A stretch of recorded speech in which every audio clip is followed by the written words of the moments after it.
안녕하세요. 평생을 운명이라는 말은 믿지 않고 살았어요. 하지만 그때 그 일을 경험한 후 사람은 각자 타고 태어난 팔자가 있고 그 팔자와 연결된 운명이 있다는 걸 믿게 되었습니다. 제 가치관을 변화시킨 그날의 이야기를 지금부터 시작해 볼게요. 제가 남편을 만나게 됐을 당시 이미 제 남편은 100억 자산가였어요.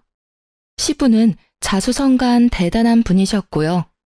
저는 그런 남편과 시부모님을 보면서 부럽다고 느꼈던 부분이 하나 있었어요. 부모는 자식의 거울이라는 말처럼 남편이 시부모님을 보고 배운 것이 부유함을 관리하는 방법이었다는 것이에요. 그 점이 남편과 살다 보니 부러움으로 바뀌어갔던 거예요. 제가 부유를 관리하는 방법을 알았다면 적어도 이런 대우를 받으며 살진 않았을 텐데 하는 마음이 자꾸만 들었거든요. 집안도 직업도 평범했던 제가 못마땅했던 시모. 그리고 그런 저를 무시하는 남편과 살면서 얻은 거라고는 제 하나뿐인 자식과 고생한 흔적만 고스란히 담긴 저 자신뿐이었어요. 남편이 돈 많은 자산가면 뭐 하나요? 있는 놈이 더한다고 제게 돈 한 푼 쓰는 걸 아까워하는 사람인걸요. 본인은 옷이며 신발이며 값비싼 것들로 치장하기 바빴지만 제가 쓰는 살림살이는 그렇게도 아껴라 타박을 하던 사람이에요. 제 남편이. 당신 수진이한테 나 몰래 용돈 줬어? 애들이 무슨 돈이 필요하다고 돈을 쥐어줘? 오늘 수진이 소풍이라 이럴 때 아니면 언제 용돈을 줘요? 그리고 이제 애들도 자기 용돈 관리도 해보고 할 때 됐잖아요. 여보도 딱 수진이 나이 때부터 용돈 관리 연습했다면서요. 쟤가 나랑 같아? 어차피 쟤는 생긴 걸로 보나 하는 짓으로 보나 당신을 빼다 박았는데 나 같은 영특한 행동을 할 리가 없잖아. 다시는 당신 멋대로 용돈 챙겨주는 짓 하지 마. 알겠어? 이제 용돈도 받고 자기가 돈 관리도 해볼 나이예요. 그리고 진훈이는 동생인데도 작년부터 당신이 용돈 주고 있잖아요. 아이들을 그렇게 차별하는 부모가 어딨어요? 수진이도 당신 딸이에요. 당신이 언제부터 나한테 언성을 높였지? 지금 이만큼 살고 있으니까 이게 다 당신이 읽어낸 줄 아나 봐. 그리고 차별하지 않도록 수진이도 날 좀 닮게 낳지 그랬어 그럼. 수진이 너, 네 엄마처럼 네 돈 아니라고 흥청망청 쓰지 말고 그대로 가져와. 알겠어? 정말 이렇게까지 해야 해요?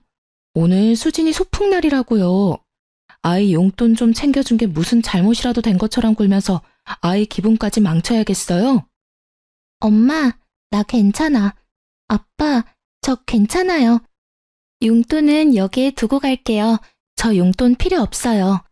엄마가 도시락도 챙겨주고 과자도 챙겨줘서 필요 없을 거예요.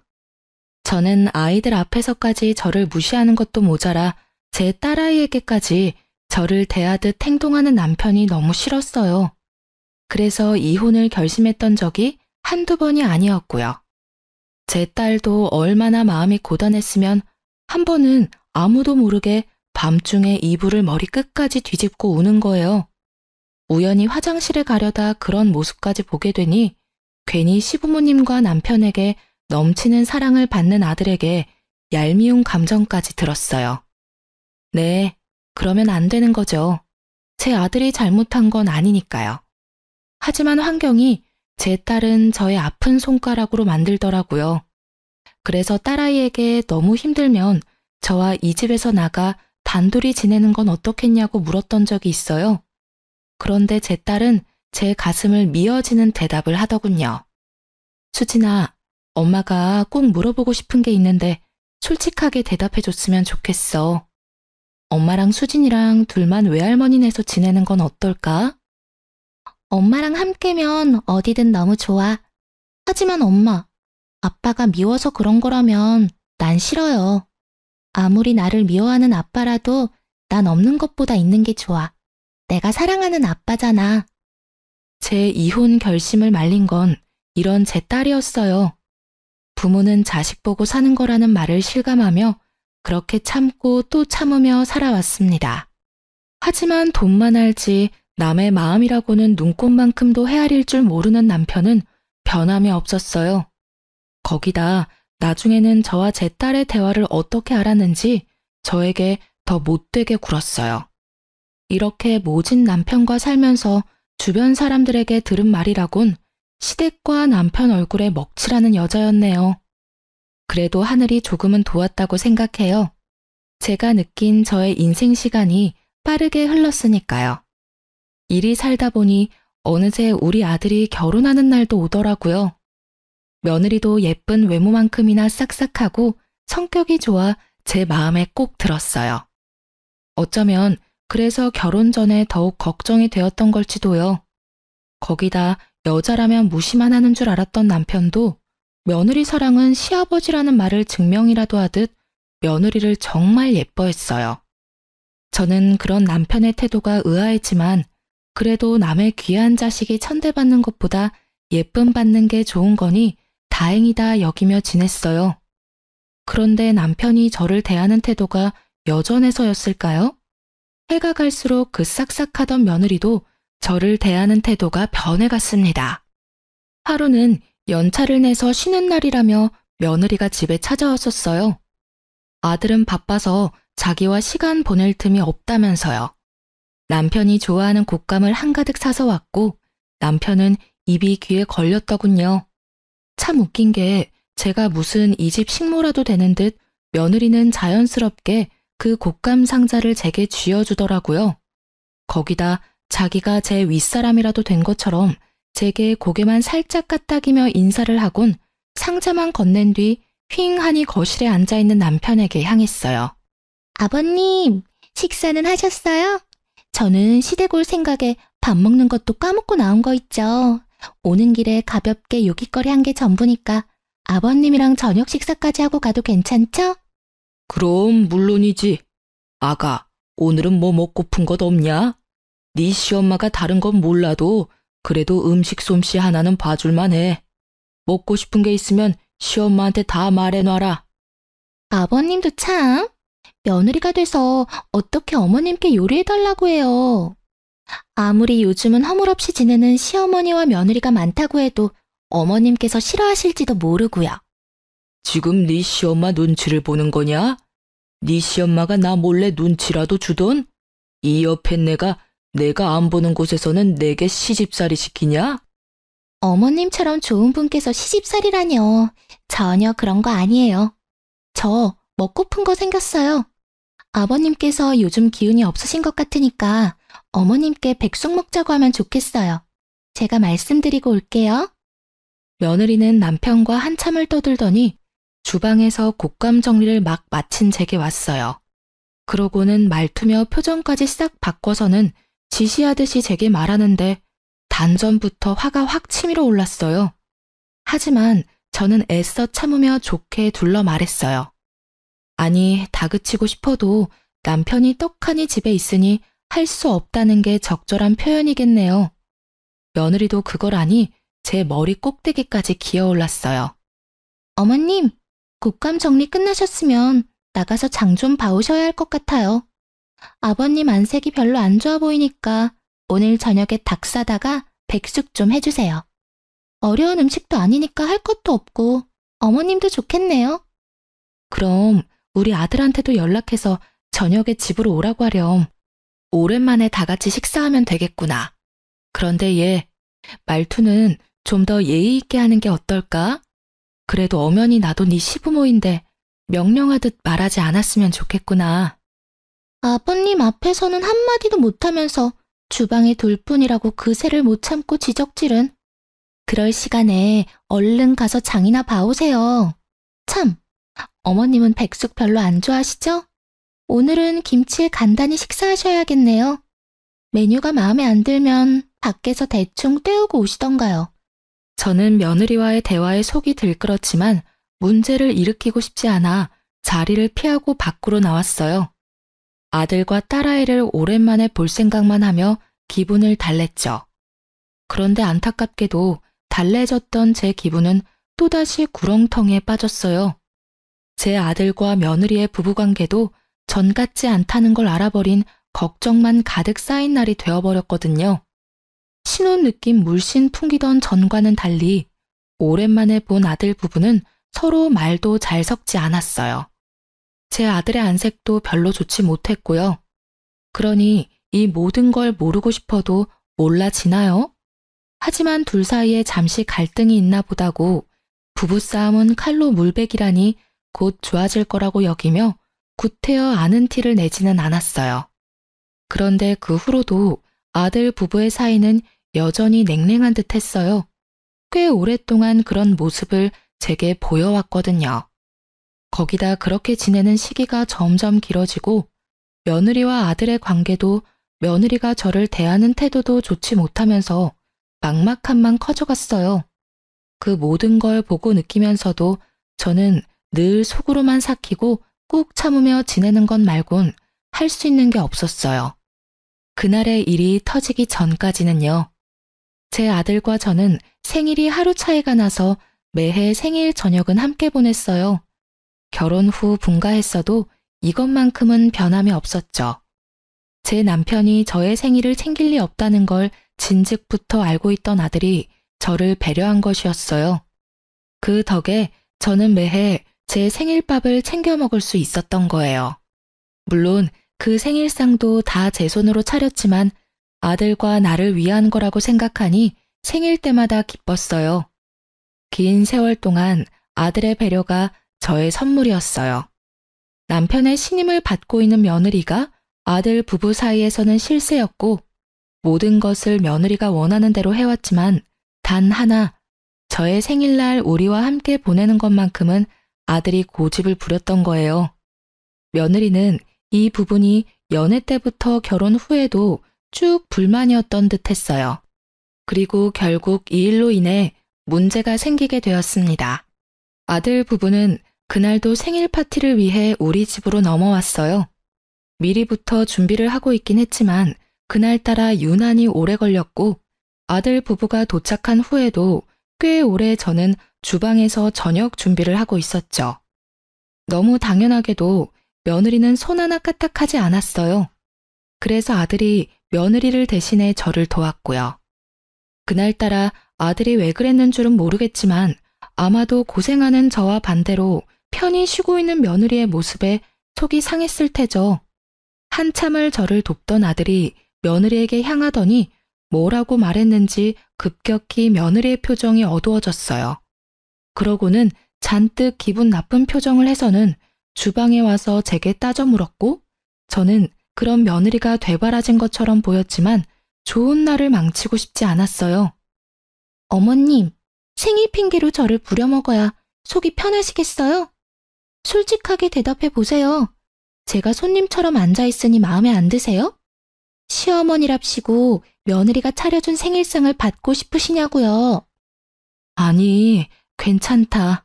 일 끝나고 왔으니 너도 힘들 테지. 아들이 도와준 덕에 거의 끝났으니 이제 슬슬 밥 먹을 준비나 하자꾸나. 다, 네 엄마도 내 도움이 필요 없다는데 왜 네가 난리야? 네가 시엄마야? 왜 네가 시집살이를 시키려고 두냐고 짜증나게. 너희 지금 내 앞에서 부부싸움이라도 할 요량인 거야? 아서라, 기분 좋은 날 그런 모습 보고 싶지 않아. 새아가, 기분 가라앉히고 쉬고 있으렴. 아들, 너도 너무 그러지 마. 엄마, 오늘은 이러면 안 되는 거잖아. 그동안 대우받고 지냈으면 감사할 줄 알고 도우려는 마음도 가져야 맞잖아. 내가 언제까지 제가 하는 꼴 같지 않은 행동을 참아야 해? 네가 말해봐. 아무리 딸 같은 며느리라도 너처럼은 안 해. 우리 아빠가 예쁘다 예쁘다 하니까 이 집에서 뭐라도 된 거 같아? 야, 생일이 무슨 유세야? 생일이면 큰 대접이라도 받아야 되냐고. 내가 왜 어머님 생일이라고 와서 주방 일을 거들어야 해? 방금 전처럼 생일인 사람끼리 생일상 차리고 자축하면 되겠네.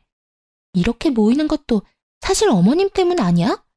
내가 안 돕는 거 보기 싫으면 이런 자리 만들지를 마. 그만해. 내가 이런 모습 보려고 여태 식사 준비를 했니? 됐다. 음식 챙겨줄 테니까 그만 돌아가렴. 이런 상황에서 마주하고 밥을 먹는다고 한들 그게 소화가 되겠니? 그리고 아가, 아무리 서스럼이 없어도 나도 네 시모야. 너희 다툼까지 이렇게 마주하는 건 상당히 불쾌하고 불편하구나. 남이 보면 지금 네 태도가 경거망동하다고 할 수 있어.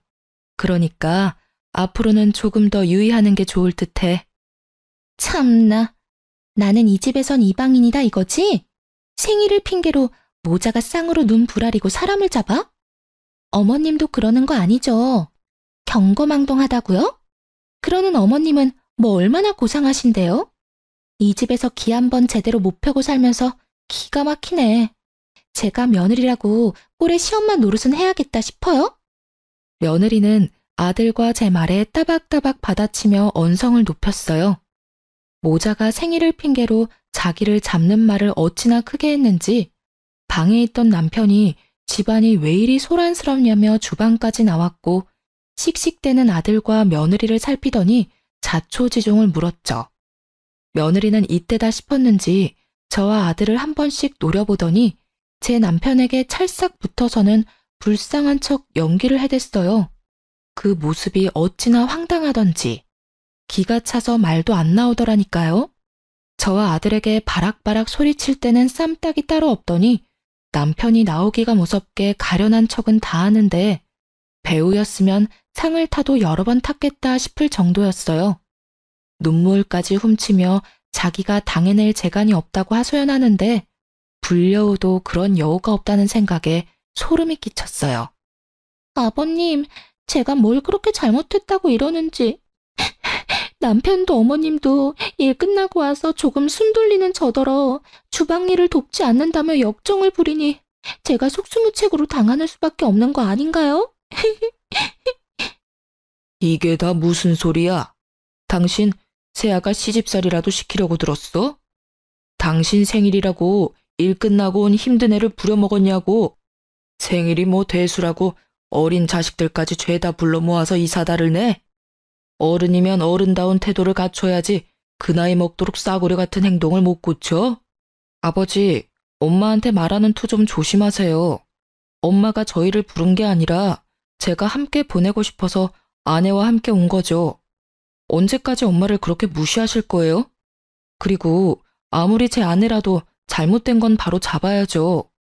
아버지께서 매번 이런 식으로 제 아내를 감싸니 못된 행동을 해놓고도 기고만장한 거잖아요.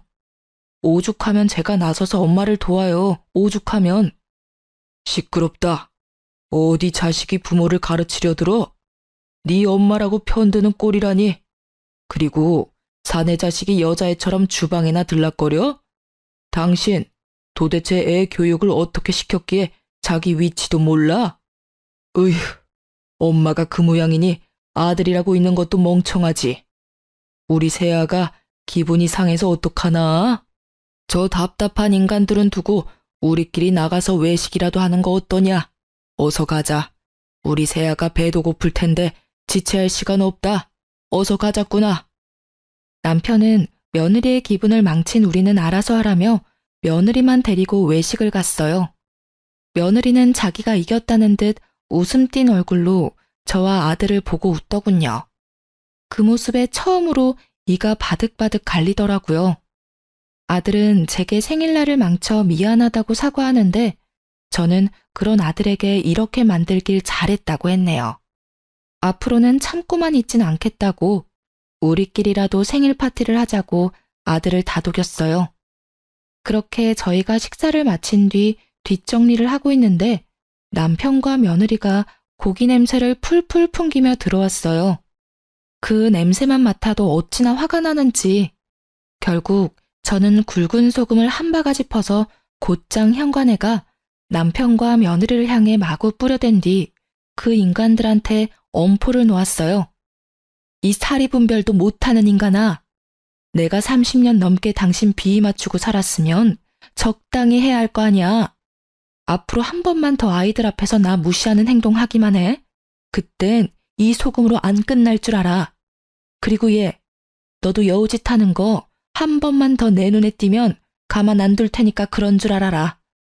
더는 예전처럼 좋은 게 좋은 거라고 생각하면서 웃어 넘길 일 없으니까. 앞으로는 며느리면 며느리답게 처신 똑바로 하렴. 알겠니? 으이, 이 요팬내가 미쳤나? 나이 먹더니 노망이라도 났냐? 감히 나한테 지금 뭐 하는 짓이야? 자식들 앞에서 이런 쪽을 줘? 남편 알기를 우습게 하는 거야 뭐야? 이 집에서 쫓겨나고 싶냐? 어? 며느리다운 게 어떤 건데요? 지금 본격적으로 시집살이라도 시키겠다고 선전포고하는 거예요? 괜찮다더니 순 거짓말이셨던 거네요.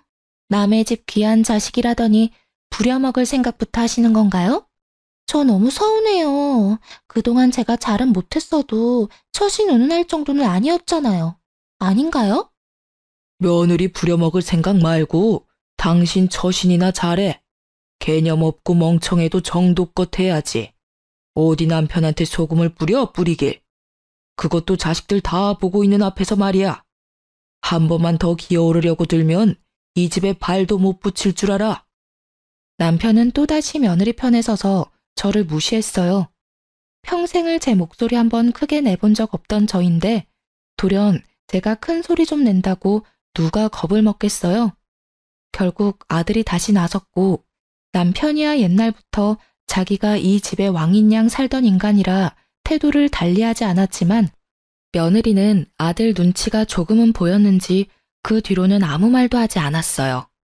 저는 며느리와 아들에게 앞으로는 집에 자주 찾아올 필요 없다고 생일도 앞으로는 같이 보내지 않기로 선을 그은 뒤 돌려보냈죠. 그런데 그 후로 저와 남편의 관계는 남보다 못한 사이로 갈라진 반면 며느리와 남편 사이는 애틋해 보일 만큼 좋아졌어요.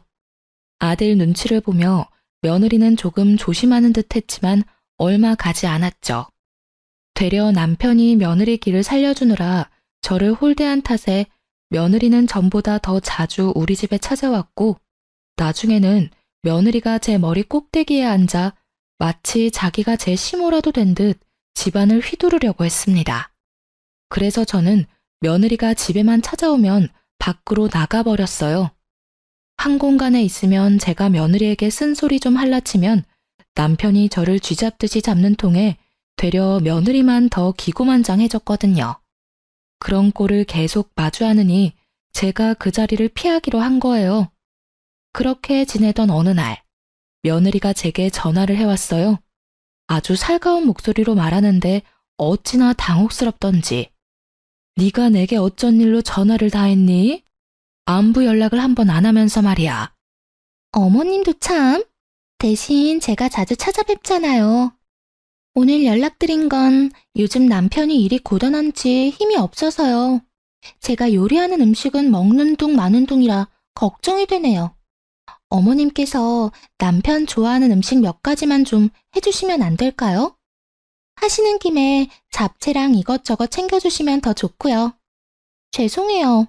제가 요리 솜씨가 없어서 많이 부족해요. 제 아들이 힘이 없다는데 그 말을 듣고 싫다고 할 부모가 있을까요? 며느리 입으로 들어가는 거라면 나 몰라라 하겠지만 제 아들을 위한 거니 저는 통화를 마치자마자 한가득 장을 봐 음식을 했어요.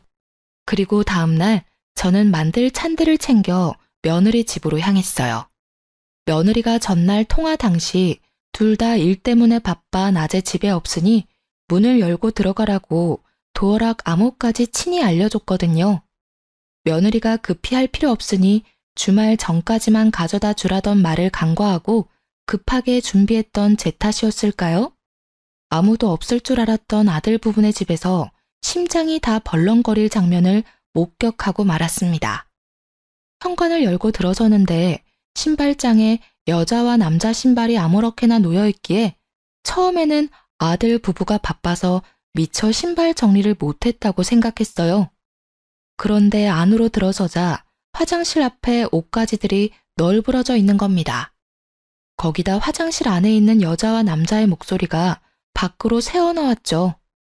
저는 아들 부부가 휴가를 냈나 싶었어요. 아들과 며느리 사이가 다시 좋아졌나 싶어 혹시나 오붓한 시간을 방해라도 하게 될까봐 얼른 반찬만 냉장고에 넣어주고 가려고 빠르게 움직였어요. 그런데 간간이 들리는 남자의 목소리가 낯설게만 느껴지는 거예요. 쎄한 기분을 감출 길이 없어 혹시나 하는 마음에 아들이 받지 못하는 상황이라고 생각을 하면서도 작은 방에 들어가 아들 번호로 전화를 걸었어요. 하지만 신호가 얼마 가지 않아 아들이 전화를 받는 거 아니겠어요? 심지어 아들네 집에서 전화벨도 울리지 않았고요. 저는 명확히 확인하기 위해 아들에게 혹시 집에 있느냐고 물었고, 아들은 이 시간에 어떻게 집이겠냐며 호탕히 웃으며 일하는 중이라는 거예요. 그때부터 제 손은 바들바들 떨려왔어요. 아들에게는 구태여 내색하지 않고 알겠다고 말한 뒤 전화를 끊었는데, 그때 화장실 문이 벌컥 열리더니 안에 있던 여자와 남자가 나와 안방으로 들어가는 소리가 들렸어요. 사람이 참 이상하죠? 왜 그런 상황이 생기면 보고 싶지 않은데도 몸이 마음처럼 움직이질 않는 건지, 뭐에 홀리기라도 한 듯 저는 그들이 들어간 안방으로 향했고 정신 나간 사람처럼 그것들의 모습을 마구 찍어댔어요. 제 등장에 며느리와 낯선 남자는 잠시 놀란 듯 싶었지만 역으로 저를 주거 침입자 취급을 하더라니까요. 저는 며느리의 뻔뻔함에 눈이 뒤집혀 머리채를 잡고 난리를 쳤어요. 내 아들 걱정하는 척은 다 하더니 감히 내 아들 집에 낯선 인간을 집에 들여? 네가 이러고도 인간이냐? 인간이냐고. 내 남편 앞에서 쇼할 때 알아봤어야 했는데 이 불려시 같은 게 감히 외간 남자랑 바람을 펴? 이 버러지만도 못한 거사. 당장 이 집에서 나가라고. 이거 안 나요? 놓으라고. 내가 바람을 피든 말든 당신이 무슨 상관이야? 여긴 내 집이기도 하거든? 그런데 내가 왜 나가야 하는데? 당신이나 나가. 이거 놓고 당장 나가요? 이 뻔뻔한 계집애가 넌 오늘 볼장 다 본 줄 알아? 이런 행실을 걸려놓고도 네가 무사할 줄 알아? 어머님이 뭘 어쩔 수 있는데요? 힘도 없으면서 나서봤자 뭐가 바뀔 줄 알아요? 그냥 서로 못 본 척하고 지내요. 어머님께서 아무리 난리쳐도 아무한테도 안 먹힌다는 거 몰라요? 아버님이 어머님 말을 믿을 것 같아요? 제 말 몇 마디면 끝일 거 서로 힘 빼지 말자고요. 저는 뻔뻔한 며느리의 언행에 곧장 아들에게 연락해 당장 집으로 오라고 소리쳤어요. 며느리는 서로 못 본 척 지내자는 말을 귓등으로도 듣지 않고 아들에게 연락한 게 화가 났던 건지 갑자기 제게 마구 손을 댔습니다. 그렇게 저와 며느리는 육탄전을 벌이게 되었고 낯선 남자는 그 틈을 타 불이 나게 도망을 갔어요. 그렇게 30분쯤 흘렀을까요? 제 아들이 도착했고 저는 며느리의 외도 사실을 털어놓고 제가 찍은 사진들까지 아들에게 보여주면서 당장 이 집에서 며느리를 내쫓으라고 노발대발을 했어요. 이게 다 무슨 말이야? 이 사진 속 남자는 도대체 누군데? 진짜 바람이라도 폈다는 거야? 당신이 말해봐. 엄마 말이 다 사실이야? 저것이 말을 하고 말고가 뭐가 중요해. 내가 둘이 엉켜있는 걸 두 눈으로 봤고 저것이 나더러 못 본 척하고 지내자는 말까지 했어. 그럼 인정한 거나 다름없는 거지. 어머님, 제발 좀 말 보태지 마세요. 가정 파탄 내는 게 목적인 게 아니시라면요. 댁으로 돌아가세요. 제가 남편과 직접 이야기할 테니까 일 키우지 마시라고요. 당신이야말로 수작 부리지 말고 이 사진 속 여자가 진짜 네가 맞는지만 대답해. 이 집에 다른 남자 끌어들인 게 사실이냐고. 진짜 이 모자가 끝까지 배려라고는 없네. 그래, 내가 다른 남자 끌어들였고 그걸 어머님이 봤어. 됐니? 그 사진 속 여자는 내가 맞고 남자는 내가 요즘 만나는 사람이야. 당신과 내가 부부이긴 하니? 우리가 살맛대고 안 지낸 지 몇 년이야. 그런데 어떤 여자가 바람이 안 나니? 내가 바람이 난 건 다 당신 때문이라고. 어떤 이유에서든 바람은 용납되지 못해. 넌 정말 사람도 아니다. 나가. 당장 내 아들 집에서 나가라고. 다시는 이 집에 얼씬도 하지 마라.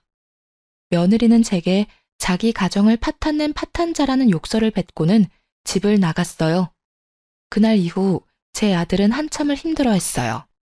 아들은 괜찮다고 하지만 제 아들이 힘들어하는 모습을 보고 있자니 제가 큰 잘못이라도 한 것만 같았어요. 며느리의 말대로 어쩌면 제가 아들의 가정을 파탄낸 게 맞는지도 모르겠다는 생각이 자꾸만 들었거든요. 아들은 조금 진정된 뒤에 며느리를 상대로 이혼 소송을 걸었어요. 남편도 이 사실을 알고 제가 아들네 가정을 망쳤다며 부모도 아니라고 저를 괴롭혀댔어요. 거기다 아들과 며느리의 이혼 사실을 알게 된 후 남편은 밖에서 지내는 시간이 많아졌어요. 저는 며느리를 만나러 다니는 것은 아닌가 하는 생각이 자꾸만 들었죠. 예뻐했고 둘의 사이가 좋았던 만큼 연락이라도 하고 있는 건 아닌가 하고요. 그래서 하루는 남편의 뒤를 캐보기로 마음먹고 남편 몰래 뒤를 따랐죠. 그리고 곧 남편이 밖에서 만나던 사람이 누군지 확인하는 순간 저는 뒤로 까무러칠 뻔했습니다. 남편이 며느리의 불륜남과 며느리까지 끼고 셋이서 무슨 가족이라도 된 듯 하하호호 웃으며 식사를 하고 있는 거 아니겠어요? 처음엔 납득이 가지 않아 머리가 새하얘졌어요. 하지만 곧 정신을 차리고 저는 그 자리에 쳐들어갔고 남편은 저를 보고 기함했어요.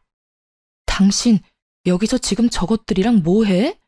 설마 며느리가 바람피고 있다는 사실을 알면서도 모른 척 지냈던 거야? 당신이 도대체 왜 내 아들을 상처 준 저것들이랑 같이 밥을 먹고 있는 건데? 당신이 여긴 어떻게 알고 왔어? 일단 여기서 이럴 게 아니라 집에 가서 얘기해. 내가 자초지종을 다 설명할 테니까. 가긴 어딜 가. 당신 머리가 어떻게 된 거 아니야? 아무리 며느리가 예쁘다고 해도 네 자식 상처 준 쓰레기 같은 것이랑 웃으며 밥을 먹어? 그것도 불륜남이랑 같이? 여기서 딱 말해. 어떻게 된 건지 저것들 앞에서 말하라고. 내가 무슨 말을 해도 아무도 안 믿을 거라고 자신 있게 말하더니 다 이런 이유 때문이었구나.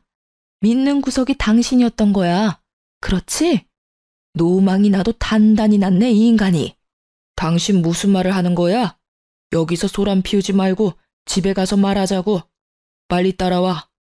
남편은 저를 끌고 집으로 향했어요. 제가 아무리 몸부림을 쳐도 남편은 까딱도 하지 않았죠. 집에 도착해서야 남편은 제 손을 놔주었어요. 저는 남편에게 이제 당신이 원하는 대로 집에 왔으니 한 톨의 거짓 없이 다 털어놓으라고 소리쳤어요. 며느리와 도대체 무슨 관계라도 되느냐고, 왜 그것들이랑 같이 있었던 거냐고 추궁했죠. 남편은 머리를 굴리기라도 하는지 입을 옴싹거릴 뿐 말을 뱉지는 않았어요. 그러기를 10분. 저는 더는 기다려줄 수 없어 며느리에게 자초지종을 물으러 가야 말을 할 거냐고 다그쳤어요. 그리고 그 순간 쫓아냈던 며느리가 집으로 들이닥쳤고 우리 집안은 며느리의 등장으로 풍비박산이 났습니다. 저는 며느리에게 무슨 낯짝으로 우리 집에 발을 들이냐고 난리를 쳤지만 며느리는 아랑곳하지 않고 집으로 들어왔어요. 그런데 남편의 태도가 이해할 수 없었어요. 밖에서는 그렇게 웃고 떠들며 며느리를 대하던 남편이 갑자기 며느리에게 왜 왔느냐고 당장 돌아가라고 하는 겁니다. 하지만 며느리는 시아버지의 말도 무시한 채 미친 사람처럼 웃어 제끼는 거예요. 그러더니 제 어깨를 잡으며 이렇게 말했어요. 어머님, 지금 당장 제게 머리 조아리고 절이라도 박으세요. 갑자기 쳐들어와서는 지금 무슨 말을 하는 거야? 내가 왜 내게 절을 해? 미쳤니? 이제는 너랑 엮이는 거라면 다 징글징글하다. 이게 다 무슨 악연이니? 제발 내 눈앞에서 사라져. 너 같은 인간 말종이랑은 한순간도 마주하고 싶지 않으니까. 제발 좀 눈에 띄지 말란 말이야. 어머님, 말 가려 하세요. 제 생각에는 어머님께 제가 은인일걸요? 제가 재미있는 사실을 알려드리려고 친히 걸음했거든요. 어머님, 저랑 바람난 그 남자가 아버님의 친자식이라면 어떨까요? 어머님께서 말씀하신 용납이 안 된다던 그 짓을 아주 오래도록 아버님께서 하셨네요. 제 덕에 지금 어머님도 저처럼 이혼하게 생겼고 제가 이 지옥 같은 집에서 벗어날 이혼 사유 만들어드렸으니 저한테 절이라도 하셔야 하는 거 아닌가요? 이혼 축하드려요, 어머님. 그게 다 무슨... 여보, 지금 저것이 뭐라고 하는 거예요? 며느리랑 바람피던 불륜남이 왜 당신 친자식이야? 이게 다 무슨 상황인 거냐고? 이렇게 상황 파악을 못 하셔서야 알려드린 재미가 없네. 당신 남편이 당신이랑 결혼하고도 외간 여자랑 바람을 피웠고 그 여자랑 당신 남편 사이에 아이가 생겨서 낳았고요. 당신이 얼마 전 아들 집에서 본 그 외간 남자가 아버님의 친아들이야. 쉽게 말하면 내 남편의 배다른 형제이자 당신의 하나뿐인 아들의 배다른 형제. 알고 보니 남편은 저와 결혼 후 얼마 되지 않아 바람이 났고 그 관계를 꽤 오래 유지하면서 임신까지 시켰던 것이었어요. 그렇게 남편은 긴 세월 동안 두 집 살림을 했던 거예요. 며느리와 바람이 난 그 남자가 남편과 불륜녀 사이에서 태어난 아이였고요. 남편이 며느리가 너무 마음에 들어 제 아들에게는 과분하다 여겨 배다른 자기 자식에게 친히 소개를 시켜 관계가 발전했던 거예요. 남편은 며느리의 말을 믿지 말라며 절대 아니라고 잡아댔지만 며느리와 함께 왔던 건지 배다른 아들이란 사람이 타이밍 좋게 우리 집 배를 울렸어요. 남편의 배다른 아들은 이미 남편과 친자검사까지 마친 상태였고 결과지까지 가지고 와 남편의 친아들임을 입증해 며느리의 말에 힘을 실었죠. 그런데 이 사실만큼이나 놀라웠던 사실이 또 있었어요. 이 모든 게 그 배다른 아들의 복수였다는 겁니다. 알고 보니 남편과 바람폈던 불륜녀는 몇 년 전 건강 악화로 세상을 떠났는데 그때 장례식장에 얼굴 한 번을 비추지 않았던 남편에게 복수를 다짐했다고 말이죠. 아파서 불륜녀가 병원 생활을 오래 했는데 그때도 찾아온 적 없고 그저 돈으로만 해결을 했던 거예요. 그 모든 걸 보며 지내온 남편의 배다른 아들은 자기 가정이 무너졌지만 여전히 가정을 이루고 잘 살고 있는 제 남편을 무너뜨릴 계획을 세웠던 거예요. 떵떵거리고 사는 남편의 말년만은 꼭 망가뜨리겠다는 마음만 가지고 버티면서요. 그런데 때마침 남편이 며느리를 소개해줬고 그때를 기회로 삼아 복수의 계획을 세웠어요. 그러다 며느리와 눈이 맞아 사랑을 나누는 사이가 되어 며느리는 자신이 사랑하는 그 배다른 아들의 뜻을 따라 도와주게 된 거였어요. 저는 이 모든 사실을 알자마자 남편을 상대로 이혼 소송을 했습니다. 며느리에게도 다시는 악연이든 필연이든 얽히지 말고 살자고 엄포를 놓았고요. 제 이혼 소송은 긴 여정과도 같았어요. 돈 많고 빽 많은 전 남편을 상대하기란 너무도 어려웠죠. 하지만 결론적으로 제가 승소하게 되었습니다. 제 아들의 이혼도 며느리가 바람을 인정하면서 합의를 통해 쉽게 정리할 수 있었어요. 전 남편은 제게 자기 재산을 나누는 것이 아까워 어떻게든 한 푼이라도 안 주려고 기를 썼어요. 그러나 전 남편으로 인한 이혼 사유 덕에 전 남편의 바람은 물거품이 되어 재산은 물론 위자료까지 모두 챙길 수 있었네요. 저는 이혼 후 아이들과 살림을 합쳐 함께 지내기 시작했어요. 늦은 나이긴 해도 사회생활도 시작해 나만을 위한 시간을 보내고 있었죠. 그러던 어느 날 전 남편이 남루한 행색으로 찾아왔어요. 처음엔 너무 볼품없는 차림이라 전 남편인 줄 모르고 수상한 사람이라고 오해해 신고까지 했어요. 경찰서에 가서 전 남편의 진변을 확인한 후에야 알아차릴 수 있었어요. 그런데 전 남편이 저를 찾아온 이유가 너무도 황당했습니다. 당신은 아주 멀끔히 잘 사나 보네. 이혼하고 나서 얼굴도 덮이고 말이야. 어디 다른 살림이라도 차린 건 아닌가 보지? 애들이랑 같이 지내는 거 보면. 그게 당신이랑 무슨 상관이야? 당신이야말로 어떻게 살면 그런 거짓골을 할 수 있어? 얼른 돌아가. 그리고 그런 몰골로 여기 기웃대지 마. 아이들이 보기라도 하면 어떻게 생각하겠어? 내가 이렇게 된 건 다 당신 때문이잖아. 당신이 법적으로 내 아내였다는 이유 하나로 내 재산까지 쓸어간 탓에 내가 이렇게 된 거라고. 당신은 그 많은 돈을 받아갈 자격이 없어. 내 입장에서는 갈치와 다를 바가 없다고. 그러니까 그 돈 돌려줘. 정 못 주겠으면 위자료로 타간 돈이라도 내놔. 당신 진짜 끝까지 구질구질하게 왜 이래? 진짜 넌 인간 되려면 멀었다 멀었어. 다신 찾아오지 마. 또다시 법정에서 다투고 싶은 거 아니면 썩 꺼지라고. 나 네가 그 돈 안 주면 절대 못 가.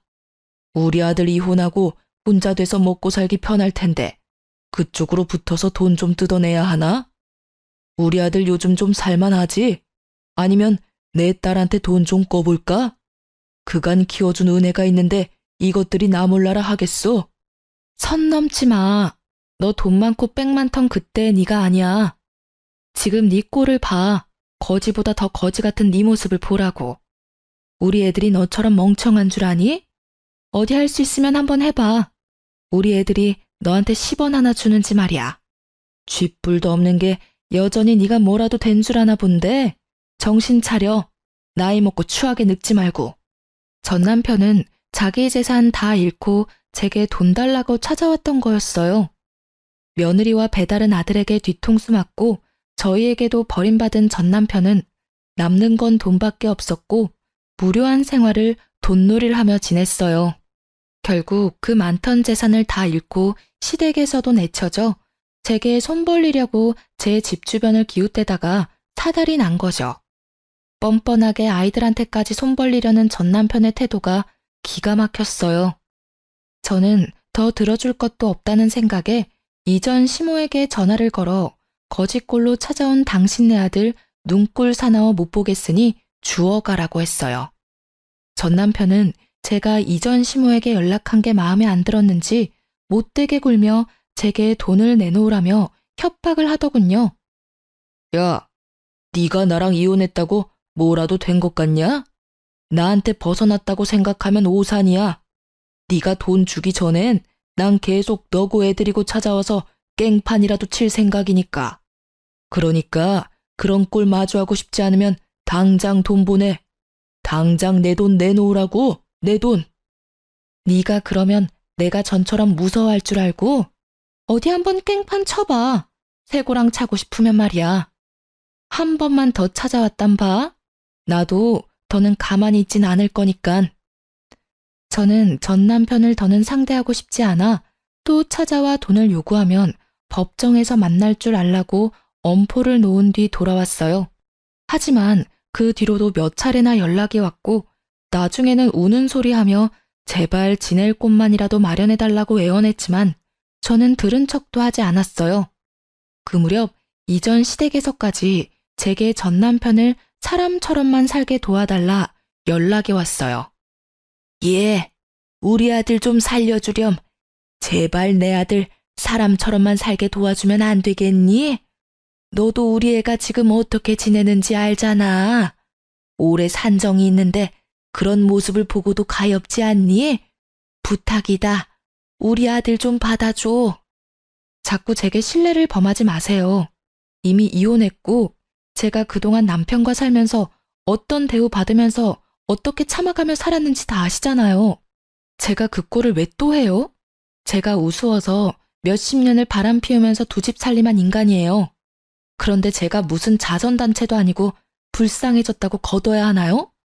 어머님 자식, 어머님께서 끝까지 책임지세요. 그것이 우리 집 재산까지 죄다 손을 대서 나도 더는 도와줄 형편이 못 돼서 그래.